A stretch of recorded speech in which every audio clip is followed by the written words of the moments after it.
Hello అందరికీ. నేను మీ Radhika. So, అలా పిల్లల్ని నిద్రపుట్టాక పెళ్ళయి పిల్లల్ని నిద్రపుచ్చి బయటకెళ్తే ఎంత ప్రశాంతంగా ఉండిద్దో. నాకు సాధ్విని నిద్రపుచ్చి 10 నిమిషాలు బయటికెళ్ళినా ఎంత ప్రశాంతంగా ఉండిద్దో ఆ డే అంతా గూడా. నేను రోజు ఏం బయటికెళ్ళినా ఎప్పుడో ఒకసారి ఈ వ్లాగ్ తీసి గూడా 3 డేస్ ఉంది. థర్స్‌డే రోజు తీసా అనమాట. ఇవాళ పోస్ట్ చేస్తున్నా. ఫ్రైడే అశోక్ బర్త్‌డే డిసెంబర్ 12థ్. సో, ఒక చిన్న కేక్ తీసుకొద్దామని వెళ్ళాను. నిజం చెప్పాలంటే కేక్స్ ఇలాంటివి ఏవి మన సాంప్రదాయం కాదు.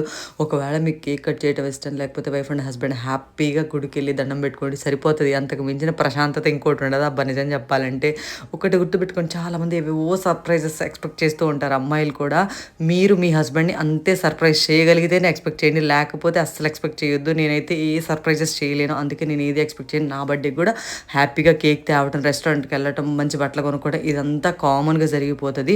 సో, నేను అశోక్ బర్త్‌డే కూడా సింపుల్‌గా మార్నింగ్ ఒక కేక్ తెచ్చి మిడ్‌నైట్ కట్ చేస్తాము. అంతే హ్యాపీగా పాప, అశోక్, నేను అంతే కట్ చేసి ఒకరికొకరం తినిపించుకొని నిద్రపోతాం. మీరెలా చేసుకుంటారు?